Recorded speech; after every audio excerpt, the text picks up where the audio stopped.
At the outset, I'd like to thank the organizers of Manaviya Deshiya Vedike, which is, if I were to understand, does it mean Manaviya is humanity, right? Deshiya is its national sort of a sentiment, and Vedike is a forum, right?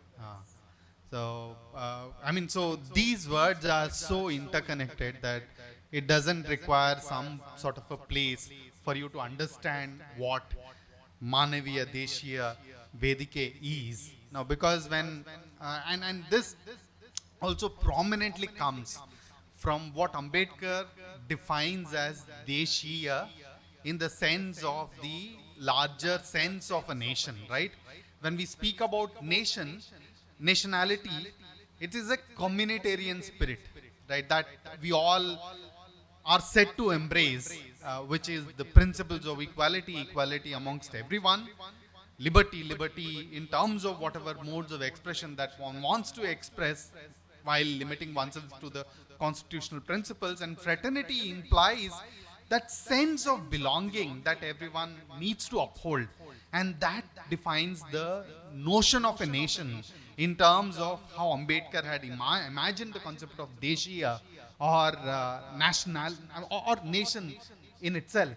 Now that way, to combine humanity and nationality, they should not go apart, right? In fact, nationalism and humanity should go hand in hand.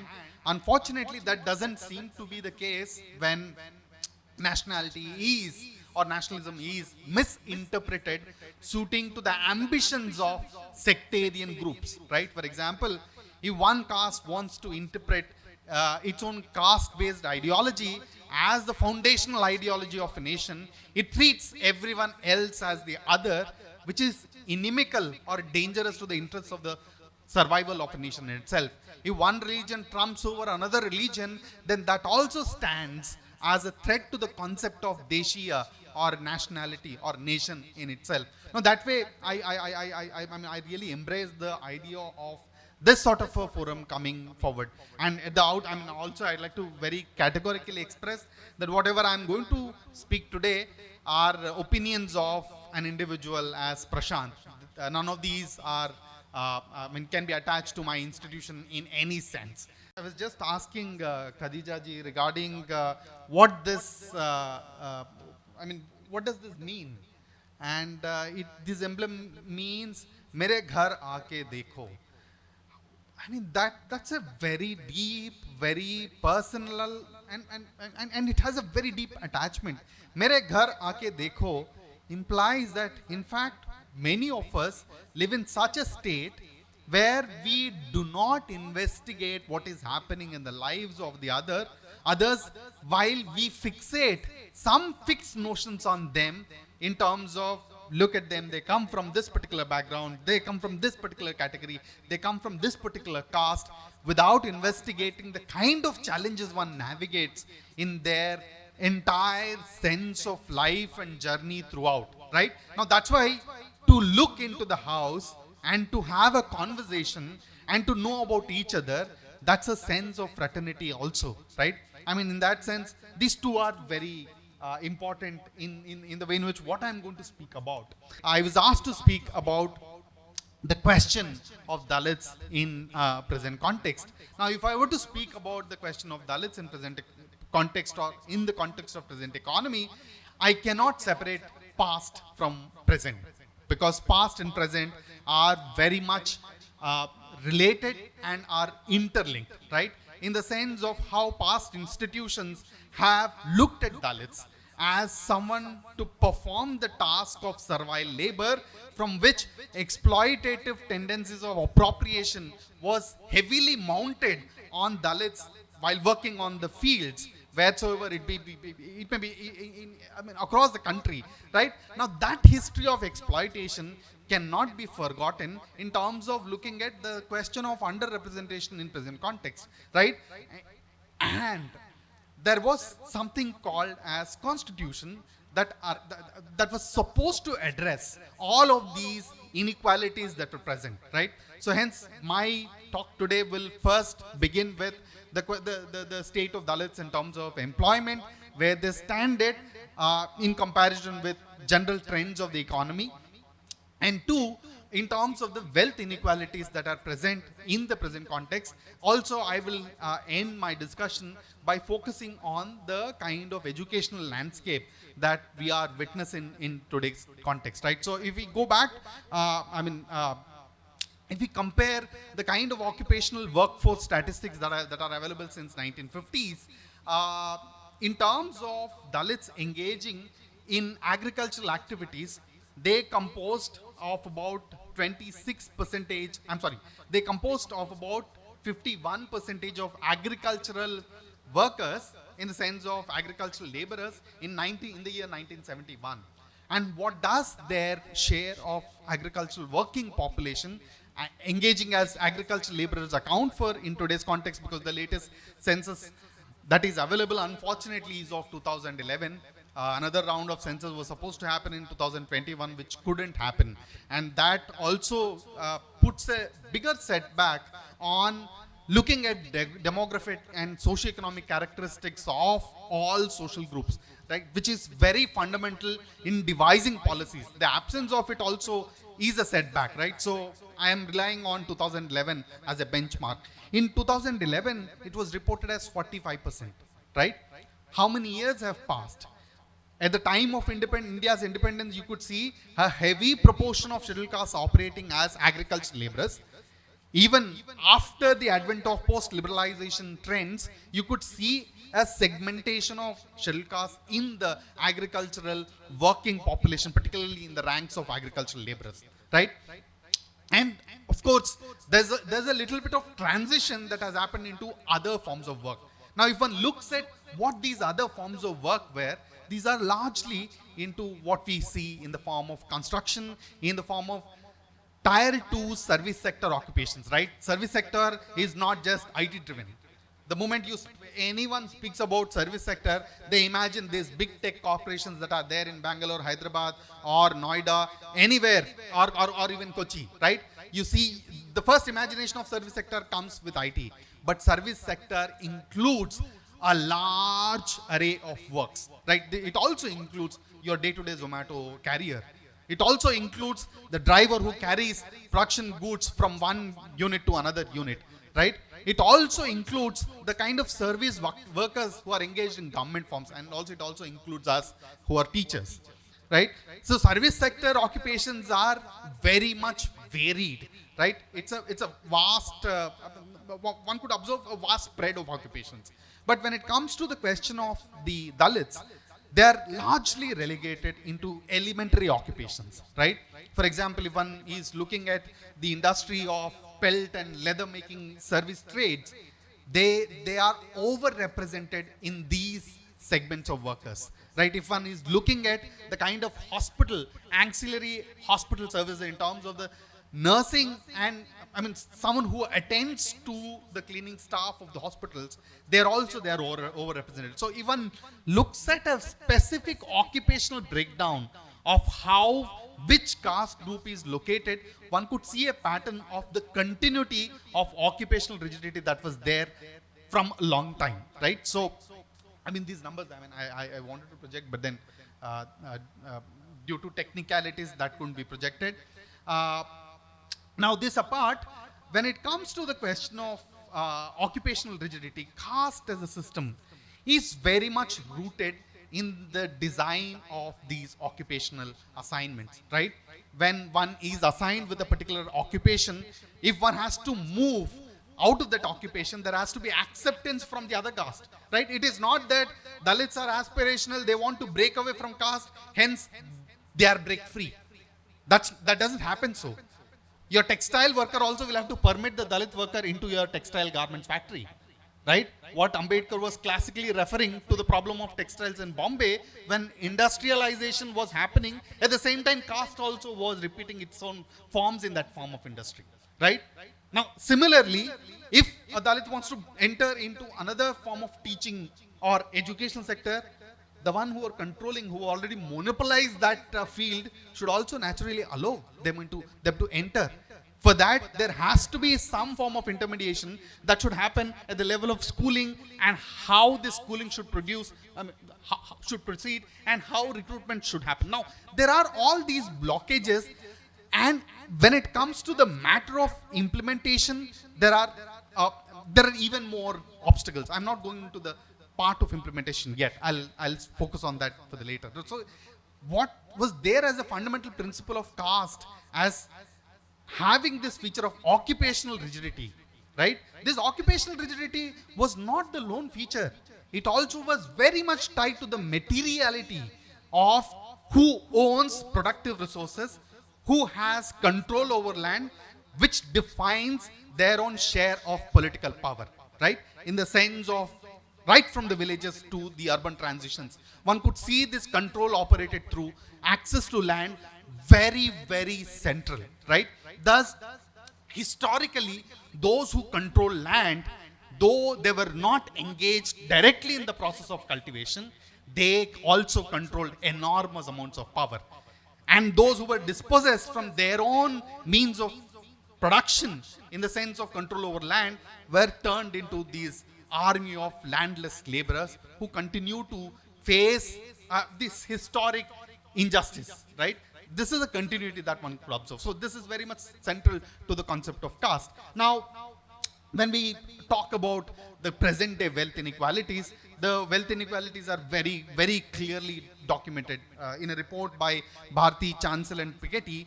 What they articulate is India's top 1% income and wealth shares are now at historically high levels, right? These are much, much higher than what one could have seen in colonial India. That's what is the articulation of Bharti et al. More precisely, the top 1% controls over 40% of total wealth, up from 12.5% in 1980. In the year 1980, the top 1% was controlling 12.5%, but now the same top 1% controls 40% of the wealth across the country. You could see huge gap of widening inequalities that had happened, right? And at the same time, top 0.001% owns wealth nearly 3 times that of the bottom 50%, right? And what a fraction of section is holding how much amount of wealth. So these wealth inequalities are very skewed, have also widened over time. But in terms of caste, how this operates, in terms of and they also report this from Forbes billionaire ranking data, which reveals that about 90% of the billionaire wealth is held by dominant castes, right? If one were to find out the billionaires who have come from Dalits or so, it's only about 2.6%, whereas there's no representation from Adivasis, and OBCs also rank to about 10% of the total billionaires. Hence, one could still see a huge portion of wealth under the control of dominant castes, right? This, we are speaking 50 years, 60 odd years away from independence. And in terms of caste shares, upper caste who are in their proportion of population, they are about 27% of the population, but they control 53% of the wealth, right?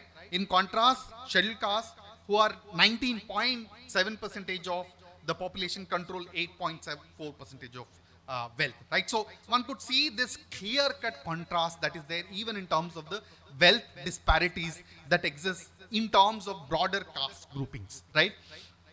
Now, so what is the primary fundamental form of wealth that one could see? Land was definitely that one primary form of wealth, and land also as a form of continues to hold about 69% of the total value of assets held in the rural India, right? So hence land continues to hold its relevance across the country. Now in terms of land distribution as well, one could observe this disparity existing all across, right? At the all India level, Dalits, who constitute 21.6% of population, own 10.2% of land, right? As in contrast to which, other castes who are about 21.7% of the population hold about 28.8% of land. Now, however, whenever one is looking into land statistics, one has to be very clear, right? These are reportings from NSSO data, but if one goes and conducts a village study, the inequalities are much, much wider. Not everyone tends to report, look, I have 50 acres of land, please record my land as 50 acres. Right? They are also apprehensive of the ceiling limit that is there. They are also apprehensive of certain legislation, since they tend to underreport.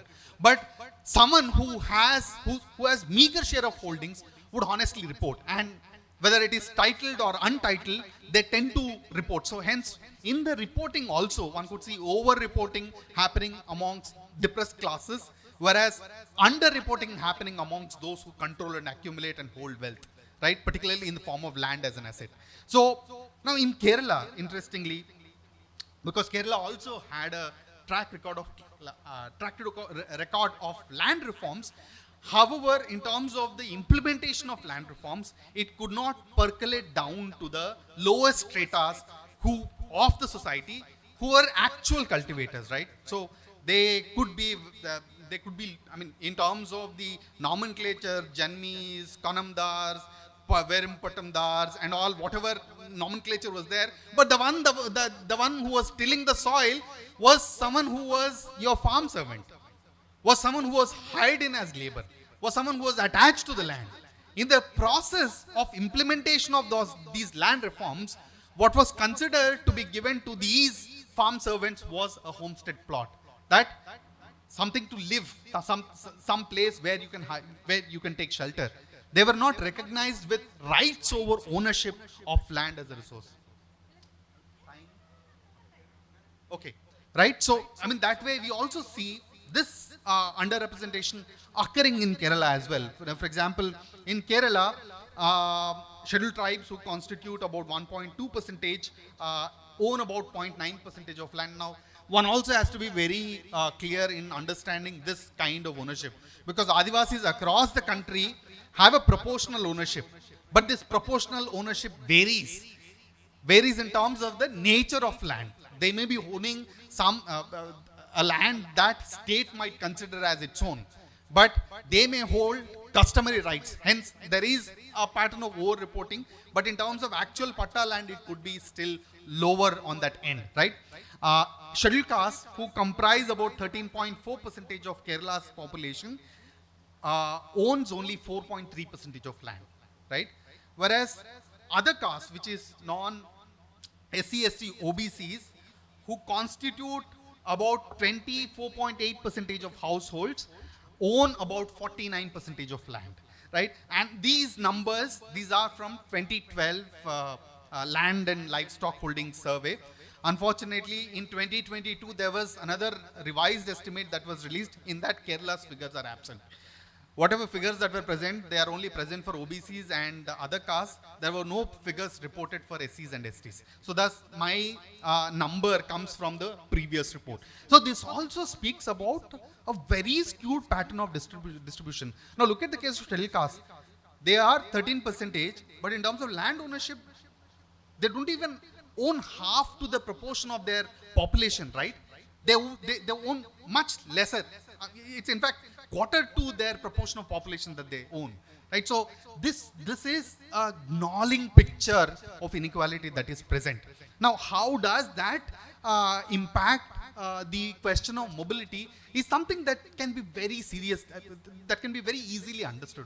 Now, question of mobility is also a question of comfort, in the sense that whether you can afford, when you are moving from one part of the country to another part of the country, whether you can afford that standard of expenditure or standard of living of that part of country. If someone has an asset as a holding, particularly land as a holding, they can very easily get loans, right? They can very easily maybe sell a portion of that land and invest in the human capital, particularly in the form of education of their children. And thus, they could seek mobility in the modern sector of occupations, right? Someone who doesn't have access to land ends up in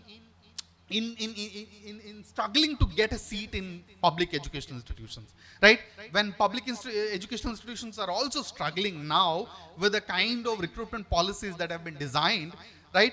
There, the marginality even further aggravates, right? There's a recent report that was submitted by a group of Rajya Sabha members who actually present a very sorry state of affairs, right? In terms of the statistics on the representation. BITS Pilani, only 0.2% of SCs are present in their whole set of students being enrolled.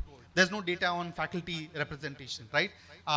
Only few private universities tend to have at least some parity kind of distribution, but a majority of the private universities are not accommodating the interests of these marginalized sections. On top of which, public educational systems are also suffering. Now, we will come down to another picture of the kind of enrollment that exists at the level of higher education. Now, we no longer exist in a time where literacy, what is the literacy rate that is achieved by a state or a nation, right?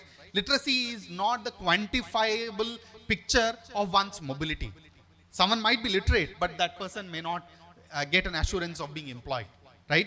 So, in terms of the trends on higher educational enrollment at all India level, at least, I mean, so where they are enrolled is a different question. But in terms of the numbers that they show, scheduled castes have an enrollment of 15.3%, scheduled tribes have an enrollment of 6.2%, OBCs have an enrollment of 37.7%, others have an enrollment of 40.6%, right? So others definitely have an over-representation in terms of their enrollment into higher education. Now come back to the picture of Kerala. In Kerala, scheduled castes have a representation, an enrollment of 6.2%, right? As compared with their percentage of population, which could be reported somewhere around 13.5 or above, right? Scheduled tribes have only 1% of enrollment in higher education. OBCs have 41% of enrollment in higher education. Others have 51% of enrollment in higher education. Now this, when you contrast with a picture of how many teachers are actually engaging in these higher education from these different social groups, now even in that count, scheduled castes comprise only 4% of those who were enrolled or those who were employed as teachers in the state universities or in the state colleges, right? Scheduled tribes are only 0.3%. And OBCs are 39%, others are 46%. Now, this also, we are speaking of a period when you saw implementation of affirmative action policies. Now, this also puts a question back on to how far, to what extent were these affirmative action policies implemented? And if these were not implemented, is it not a breakdown of a promise that was arrived at the time of constitution, at the time of adoption of Constitution of India? Now, because one has to very well recollect the kind of times in which Constitution of India arrived. At that time, there were massive, widespread movements that were spread across the country, where there was huge social tensions. There was, and which have extended onto the path of violence. Right? And Constitution of India stood as a promising document to make sure that we avoid these tensions. We ensure some form of social cohesion, and we ensure that there is some parity and equal representation. Now, if this Constitution of India was not adopted, what would have happened if those violent rebellions would have continued and there would have been massacres after massacres that would have, I mean, that would have gulped this entire country, right? Now, that constitutional promise, that constitutional premise is not being upheld. If it is not being upheld, it also stands as a threat to the sustenance of democracy for a longer time, right? Now, Ambedkar had very seriously warned of these implications of persisting inequalities. Now, where he also made this loud statement that if the people of India feel that there are growing inequalities, they might as well be the first ones to burn this constitution, because the constitution that had promised certain form of parity representation, if that is not being ensured, then this could also be a possible future which we have to avoid, right? So in this particular context, as thinkers, as individuals who are really interested in some form of social emancipation, one has to really consider the existing reality. Right? In that sense, when I am presenting this picture of gross enrollment or enrollment pictures, these do not talk about dropouts. Dropouts that continuously happen on account of systemic injustices that happen in each of these universities. Right? Dropouts, suicides, whatnot. These all are part of this modern day educational system. Now one has to very seriously think aloud, as Rohith has very seriously pointed out, that the value of an individual should not be reduced to their identities, right? In that process, the moment one is being reduced to their own identities, they are introduced to a form of social and self alienation itself. What Marx talks is about material forms of alienation. But here, a person's dignity, a person's self-worth itself is taken off. Right? Now, when a person's self-worth is taken off, what that person will imagine themselves through, they are being imagined through the other, through the consciousness of the dominant. Now, that should not be allowed. Right? If one's self-worth is postulated to be imagined through the consciousness of the dominant, then what is the purpose of this person living? Now, this is how even modern fabric or modern educational institutions have developed themselves, where the person who's entering these institutions is always put to constant questioning, right? Is put to constant thinking, whether am I worthy enough, whether am I performing enough, where the language of performance comes from some sense of social identities that was attached. Now, in fact, this is not a strange case. Half who has conducted a study reports that if social identities are not revealed in a classroom, the children coming from the lowered caste tend to perform better. When social identities are revealed in a classroom setup, then the children who are coming from the lowered caste tend to perform worse off. Now, because these social identities play a much more serious force. Imagine the way in which children are groomed at the home, right? They are groomed to treat how a maid needs to be treated. The maid automatically gives respect to a 1 year, 2 year, 3 year, 4 year kid, right? And similarly, in rural context, there is this caste pride with which even the kid walks and the dominant caste member walks. And the moment that is challenged, there is some or the other form of violence that continues to happen, right? So thereby, the way in which body performs itself is structured through this norms of caste. Now, hence, what is important is, on one hand, to assert this identity of Dalit as not as someone who is oppressed, but Dalit as someone who fights oppression, right? That was a language that came through the formation of Dalit Mahasabha in Andhra Pradesh, or through several Dalit movements that have happened across the country, as someone who fights these forms of oppression. In fact, that is what is the fight for humanity, right? Whereas standing for oppressing stands against the cause of humanity, right? I think in that sense, if the value of an individual should not be reduced to their identity, that everyone should be treated on the basis of their own individual value, right? That they generate over time. We all have to collectively dismantle this institution of caste. The work begins at home, it doesn't begin outside, right? In terms of if a Brahmin needs to become part of this anti-caste movement, the Brahmin also will have to deconstruct caste at the level of how it is playing out in their own vicinity, right? I mean, that's a true anti-caste exercise that one really thinks about, that one seriously takes about, right? That also is deconstructing that consciousness of false pride, right? Which is rooted in dehumanization of other. That false pride doesn't come from some greatest achievement. That false pride comes from dehumanization of the other, right? That if one really wants to go on this path of humanization, this is imperative in terms of dismantling this institution of caste, which acts as a barrier to the progress of the country and barrier to the progress of human civilization itself. With this, I'd like to thank the organizer for giving me this opportunity.